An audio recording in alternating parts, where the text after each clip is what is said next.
Hello students और BA second year economics paper second में आज हमारा टॉपिक है प्रिंसिपल्स ऑफ पब्लिक एक्सपेंडिचर, सार्वजनिक व्यय के सिद्धांत।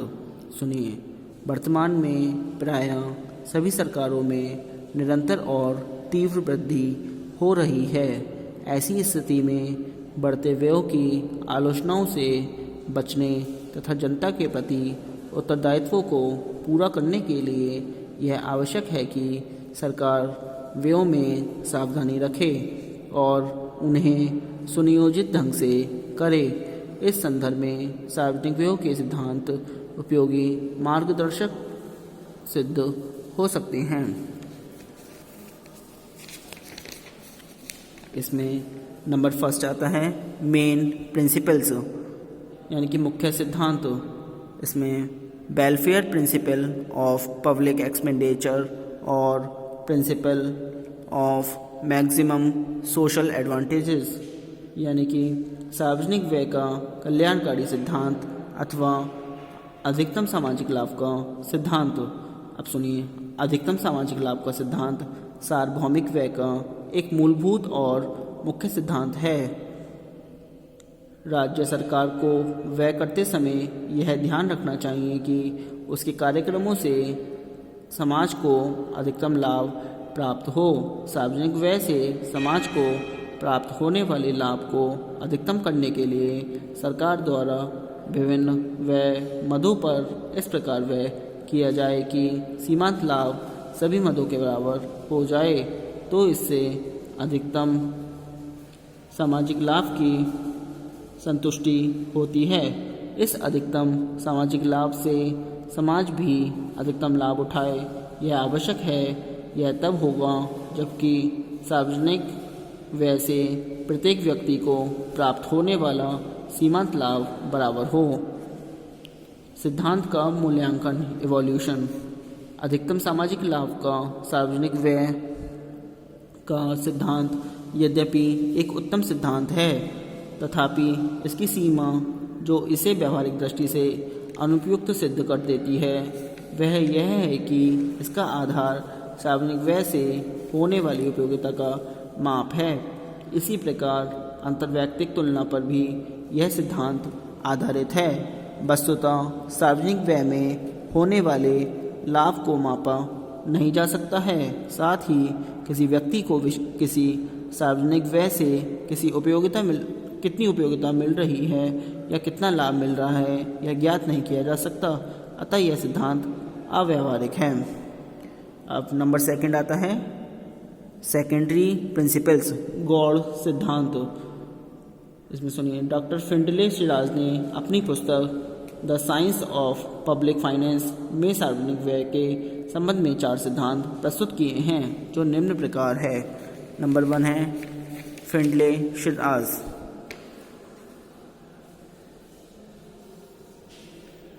इसमें मतलब फिंडले शिराज ने कहा नंबर फर्स्ट है कैनोन ऑफ बेनिफिट, यानी कि लाभ का सिद्धांत। इस सिद्धांत के अनुसार सार्वजनिक व्यय इस प्रकार होना चाहिए जिससे अधिकतम सामाजिक लाभ प्राप्त हो सके। सार्वजनिक व्यय इस प्रकार होना चाहिए कि उसका देश के उत्पादन पर अच्छा प्रभाव पड़े तथा उत्पादन में वृद्धि हो। व्यय किसी विशेष वर्ग के लिए नहीं होनी चाहिए वरन संपूर्ण समाज के लिए होना चाहिए तथा व्यय किसी नीति या परंपरा द्वारा बाध्य होना चाहिए।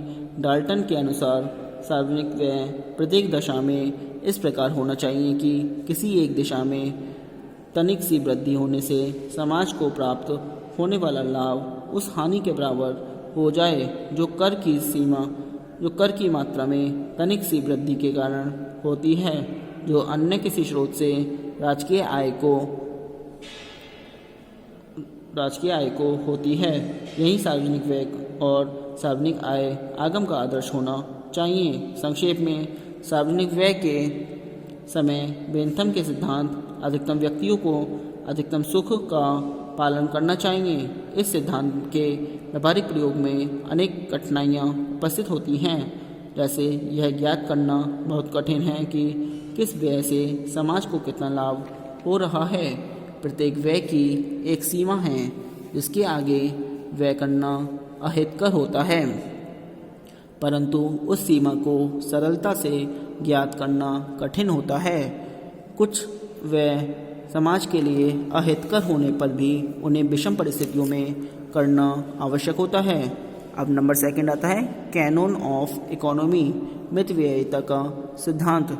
इस सिद्धांत के अनुसार सरकार को केवल आवश्यक कार्यों पर ही व्यय करना चाहिए तथा उसको कोई भी व्यय ऐसा नहीं करना चाहिए जिससे किसी प्रकार का सामाजिक या आर्थिक लाभ प्राप्त ना हो। इस उद्देश्य की प्राप्ति हेतु सरकार को निश्चित विषयों का पालन करना चाहिए, जैसे किसी मद पर आवश्यकता से अधिक व्यय नहीं करना चाहिए। सार्वजनिक व्यय इस प्रकार करने चाहिए जिससे उत्पादन शक्ति में वृद्धि हो। किसी भी धन का अपव्यय नहीं करना चाहिए। सरकार को व्यय के अंतिम परिणामों और प्रभावों की ओर भी ध्यान देना चाहिए।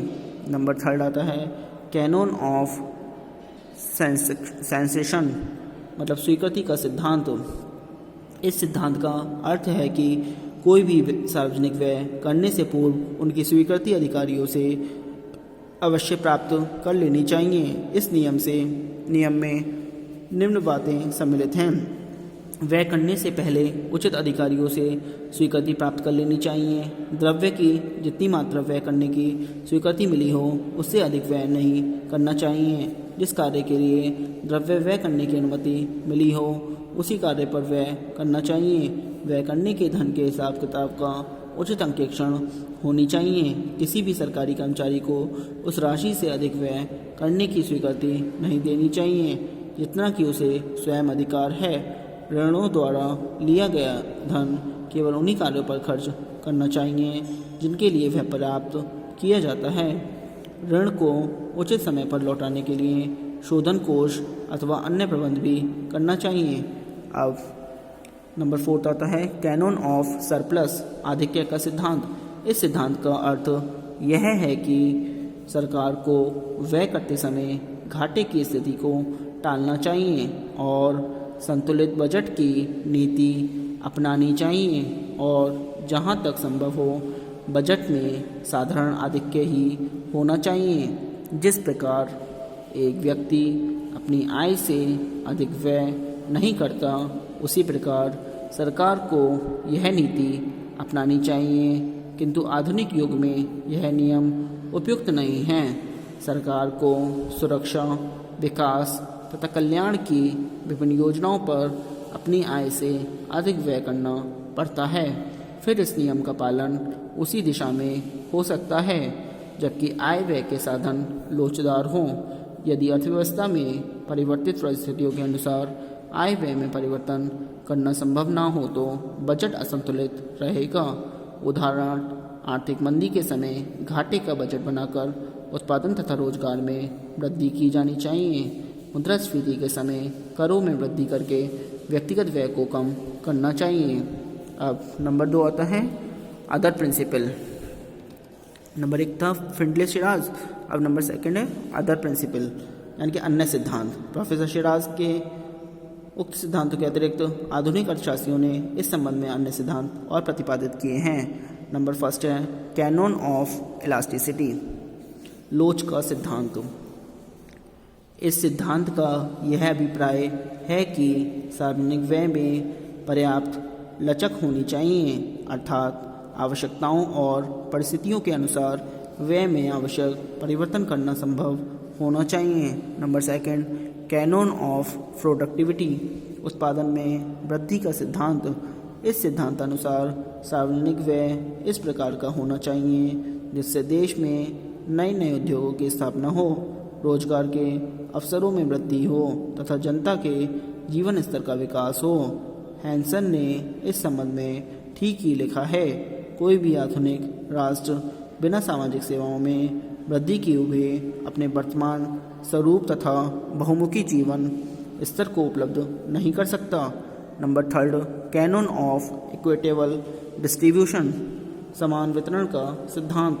सार्वजनिक व्यय इस प्रकार होना चाहिए जिससे धन के वितरण की विषमता कम हो सके।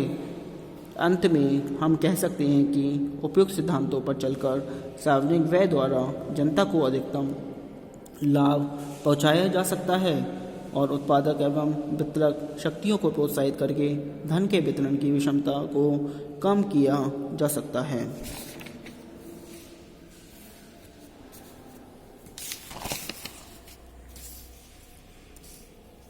अब आता है हमारा अगला टॉपिक प्रिंसिपल, इसी में ही है principles of public expenditure in India, यानी कि भारत में सार्वजनिक व्यय के सिद्धांत। इसमें सुनिए, अब हम यह देखने का प्रयत्न करेंगे कि भारतवर्ष में सार्वजनिक व्यय के सिद्धांतों का अनुकरण किस सीमा तक किया जा रहा है। Number 1, principal of maximum social advantages, यानी कि अधिकतम सामाजिक कल्याण का सिद्धांत। हमारी अर्थव्यवस्था योजना प्रधान है, जिसका प्रधान उद्देश्य समाज के अधिकतम लोगों का कल्याण करना है। विगत वर्षों में भारत ने कृषि, विद्युत, उद्योग, परिवहन, शिक्षा, परिवार कल्याण कार्यक्रम आदि के विकास पर बड़ी मात्रा में व्यय किए हैं, जिससे संपूर्ण समाज लाभान्वित हुआ है। नंबर 2, प्रिंसिपल्स ऑफ इकोनॉमी, यानी कि मितव्ययिता का सिद्धांत। भारतवर्ष में अनेक व्यय मितव्ययिता के सिद्धांत पर नहीं किए जाते हैं। उदाहरण के लिए विदेशों में दिए जाने वाले प्रतिनिधिमंडलों, दूतावासों, मंत्रियों के यात्रा भत्तों इत्यादि पर आवश्यकता से अधिक राशि व्यय की जाती है।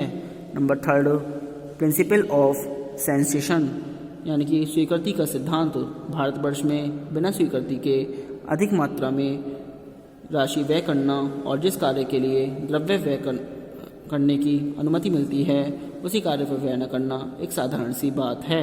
नंबर 4, इलास्टिसिटी, लोच। अधिकांश व्यय ऐसे हैं जिन्हें घटाना संभव नहीं है, अतः भारतीय व्यय प्रणाली प्राय लोचहीन हो गई है।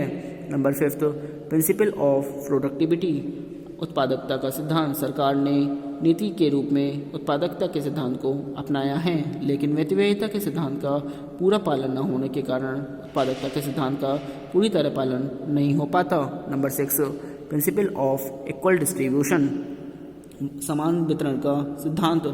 इस सिद्धांत का एक बड़ी सीमा तक पालन किया गया है और पिछड़े अविकसित तक पहाड़ी क्षेत्रों और निर्धन वर्गों पर बड़ी मात्रा में व्यय किया जा रहा है। आज के लिए इतना ही। Thank you very much.